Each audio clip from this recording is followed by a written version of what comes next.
E aí, querido amigo, querida amiga, que a paz do Senhor Jesus lhe encontre. É muito bom estar com você mais uma vez, para juntos estudarmos a palavra, guiados aqui pela lição da Escola Sabatina. Obrigado porque você é meu parceiro, hein?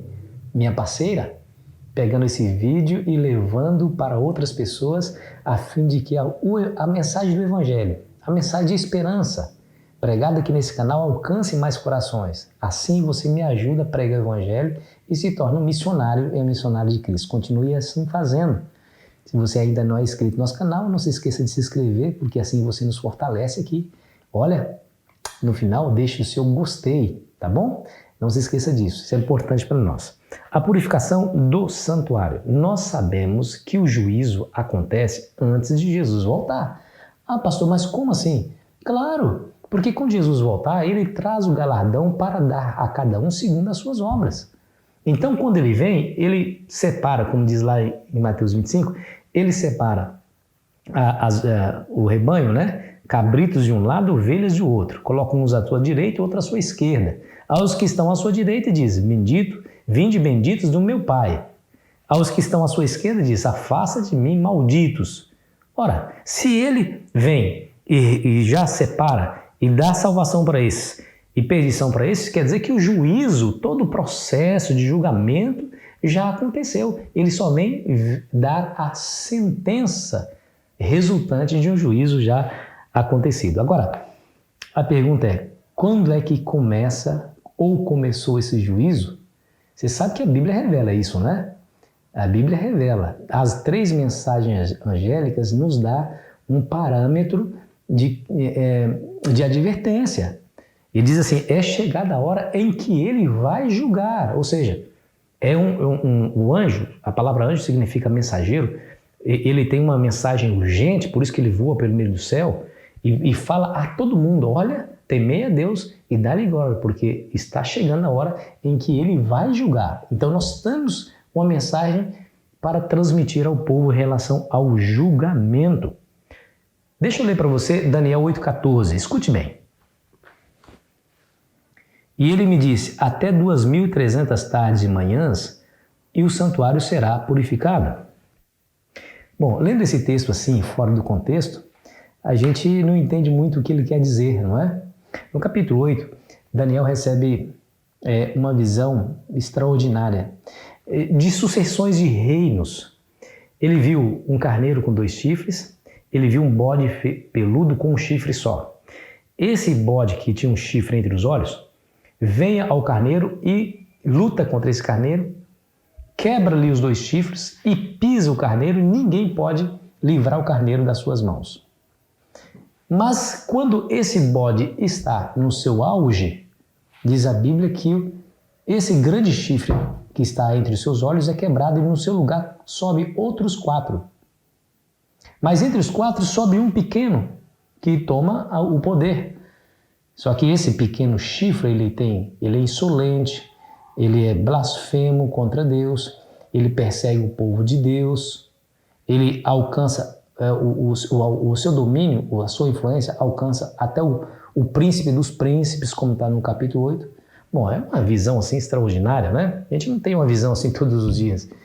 É claro que Deus não deixou o profeta ver navios sem dar-lhe uma explicação. Então ele começa a explicar. Ele está dizendo, olha, o carneiro com 2 chifres é os reis da Média e da Pérsia, por isso 2 chifres. O bode peludo é a Grécia. O grande chifre entre seus olhos é o seu primeiro rei, Alexandre o Grande, que era o imperador da Grécia.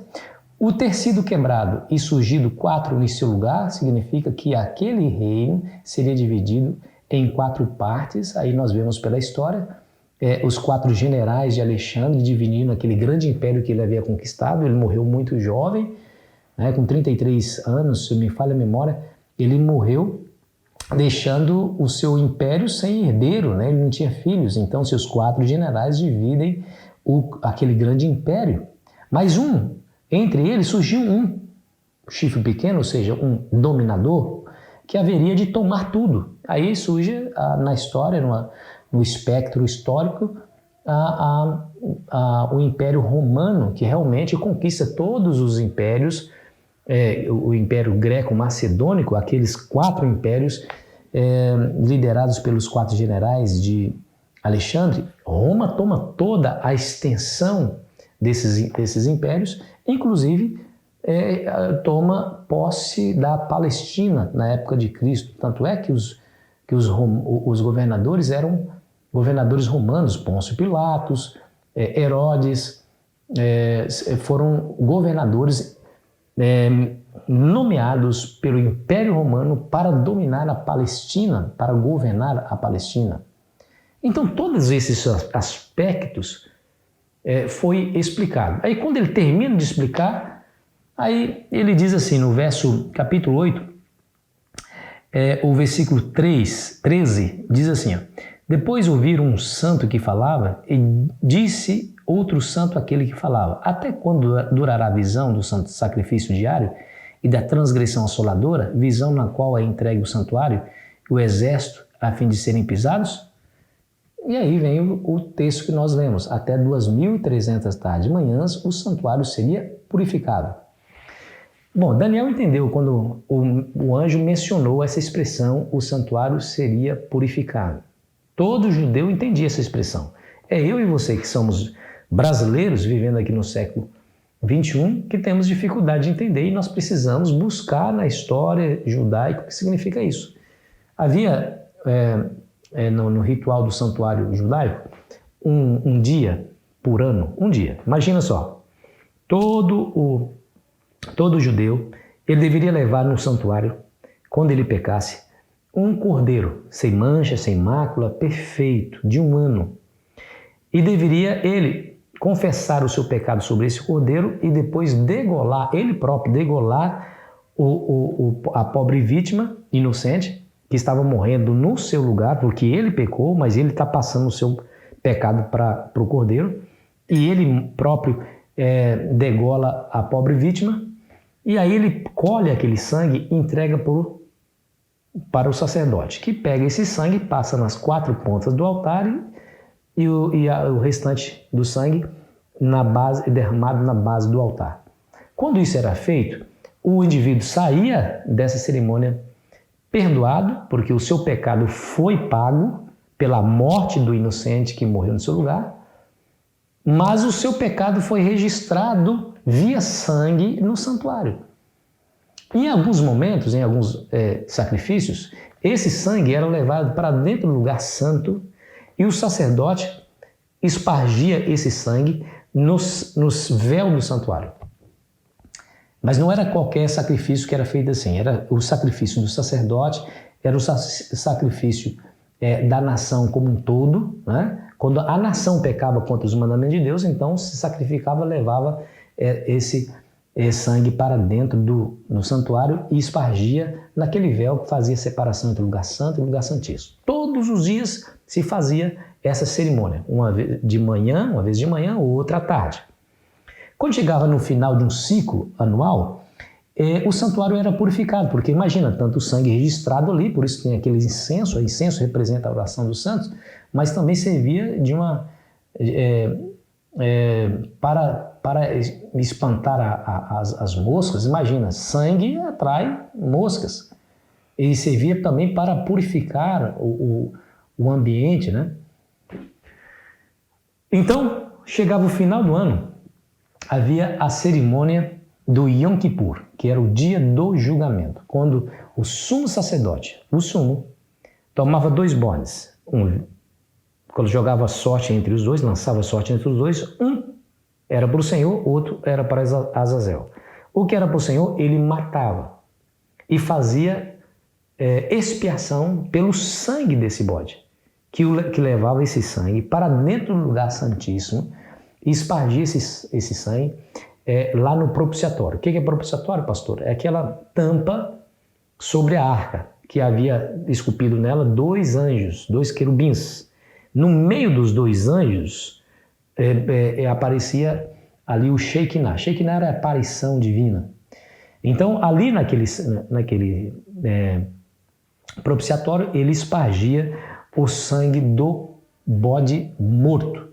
E aí fazia expiação pelo pecado de toda a nação. Aí ele saía do santuário, olha só, Aí pegava aquele outro bode vivo, confessava os pecados da nação sobre ele, e esse bode, sem ser morto, era lançado, era levado para o deserto a fim de que ele pudesse vaguear por lá. Depois o indivíduo voltava. Quando o emissário que levava o bode para o deserto chegava ao acampamento, havia uma grande festa, porque todos os pecados foram redimidos, foram retirados do santuário, foram apagados, não há nenhuma culpa mais para o povo e todos os pecados foram levados para longe do acampamento, através daquele bode vivo, chamado bode para Azazel.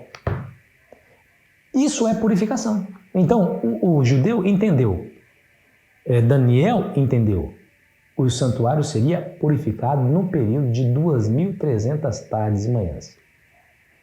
Só que aconteceu o seguinte, o anjo vinha explicando cada parte, cada detalhe da visão, o carneiro, o bode, o chifre do bode, os 4 chifres, o chifre pequeno. Aí quando chega nas 2.300 tardes de manhã, ele somente menciona até 2.300 tardes de manhã o santuário seria purificado. Porém, não explica. Aí, no versículo 27 do capítulo 8, nos diz assim, ó, eu, Daniel, enfraqueci e estive enfermo alguns dias. Então me levantei e tratei dos negócios do rei. Espantava-me com a visão e não havia quem a entendesse. Ora as bolas, o anjo não havia explicado toda a visão para Daniel? Claro, porque aquele carneiro com 2 chifres, ele explicou, o anjo explicou, deu claramente a interpretação. São os reis da Média e da Pérsia. E quem é o bode? É a Grécia, o Império Grego. Quem é aquele grande chifre? O primeiro rei. E quebrou, por que quebrou? E ter surgido 4 nos seus lugares, vai ser dividido. Então ele explicou cada detalhe da visão, mas diz aí Daniel que ele ficou enfermo, mas levantou e tratou dos negócios do rei, e ele espantava com visão, não havia quem a entendesse. A única parte que não foi explicada para Daniel foi exatamente a parte das 2.300 tardes e manhãs, e essa parte deveria ser explicada. Aí ele começa a orar, começa a pedir a Deus, clamar por perdão, misericórdia, achando ele que a assolação de Jerusalém, que ele estava em Babilônia nessa época como cativo, e Jerusalém estava lá destruída, os muros estavam destruídos, as casas queimadas, o templo estava destruído. E ele achou que tudo isso ia durar ainda muitos anos, ainda 2.300 tardes de manhãs. Tarde de manhã significa dia, tarde de manhã. Houve tarde de manhã o primeiro dia, houve tarde de manhã o segundo dia. Então são 2.300 dias. Em profecia, 2.300 dias refere-se a 2.300 anos. Ele bateu a mão assim na testa, assim, meu Deus do céu. Será que a assolação de Jerusalém vai durar tanto tempo assim? Aí ele começa a orar, Senhor, tem misericórdia de nós. Senhor, nós somos pecadores, nós fizemos o que era mal diante de seus olhos. Tu és justo em nos julgar, nós merecemos toda a punição que veio sobre nós. Mas, Senhor, olha o seu povo, a cidade que se chama pelo teu nome. Senhor, atende, Senhor, ouve a oração. Senhor, nos perdoa. Aí veio o anjo para explicar aquela única parte da visão que ele ainda não havia explicado e que Daniel não entendeu. Capítulo 9, versículo 27, diz assim, ó. Falava ainda na oração, quando o homem Gabriel, que eu tinha observado na minha visão ao princípio, veio rapidamente voando e me tocou a hora do sacrifício da tarde. Ele queria instruir-me, falou comigo e disse, Daniel, agora saí para fazer-te entender o sentido. Daniel, fique tranquilo, Daniel, você está preocupado, está triste por achar que você ficaria sem a resposta àquela pergunta que estava no seu coração. O que significa o santuário ser purificado depois de 2.300 tardes de manhãs? Eu vim para te dar o sentido, Daniel. Aí Gabriel abre ali as cortinas e revela o futuro para Daniel, demonstrando que o Salvador, o Messias, aquele Messias que Daniel esperava, que todo judeu esperava, havia um momento em que ele haveria de vir ao mundo e o que aconteceria, ele não somente viria ao mundo, mas ele haveria de receber a punição de todos os pecados sobre si. João Batista, olhando para Jesus, diz: eis o Cordeiro de Deus que tira o pecado do mundo. Olha que coisa interessante. Jesus, ele veio conforme a profecia de Daniel. Nós vamos entrar mais dentro dessa profecia para a gente entender o fluxo da história. Mas Gabriel mostrou para ele o tempo exato em que ele seria ungido, foi exatamente no tempo do seu batismo, quando o Espírito Santo desceu sobre ele como pomba, e a voz de Deus dizendo: esse é meu filho em quem me comprazo. E também mostrou para ele o momento da morte, onde ele faria cessar o sacrifício, a morte do Messias. Que coisa interessante, você percebeu aí, queridos? Não perca aqui a informação. A informação é: a morte de Cristo, profetizada em Daniel capítulo 9, tem relação com a purificação do santuário, porque Daniel não entendeu a mensagem do santuário. O anjo veio lhe explicar, dizendo que o Messias viria e que haveria de morrer, e com sua morte ele faria cessar os sacrifícios. Olha que interessante. Você percebeu aqui, querido amigo? É isso. A morte de Cristo e a purificação do santuário, que seria o dia do julgamento, todo judeu entendia, e o dia da purificação do santuário terrestre era o dia do Yom Kippur, o dia de retirar os pecados do povo, mandar os pecados embora e o povo ficar livre daquela culpa. O dia do julgamento final.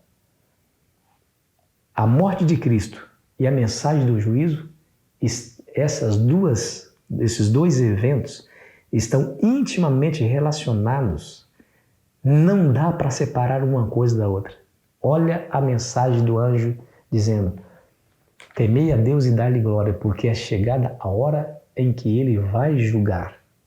Porém, antes ele diz a Bíblia que ele tem um evangelho eterno para proclamar a todos os habitantes da terra. Depois ele diz: ele vai vir julgar. Ele vai julgar. Chegou a hora que ele vai julgar.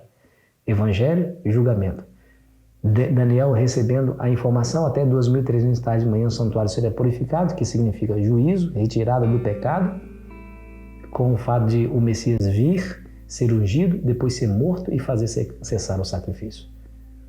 As duas coisas estão relacionadas. Ou seja, Deus não permitiu que o fogo do juízo caísse sobre a humanidade, mas ele lançou esse fogo sobre o seu filho. E o seu filho recolheu a humanidade debaixo das suas asas. Aqueles que creem, aqueles que correram para debaixo das asas do nosso Salvador. Ele recebeu o fogo da condenação, do juízo, e nós saímos ilesos. Graças a Jesus. Olhando para mim, eu não tenho condições de me salvar.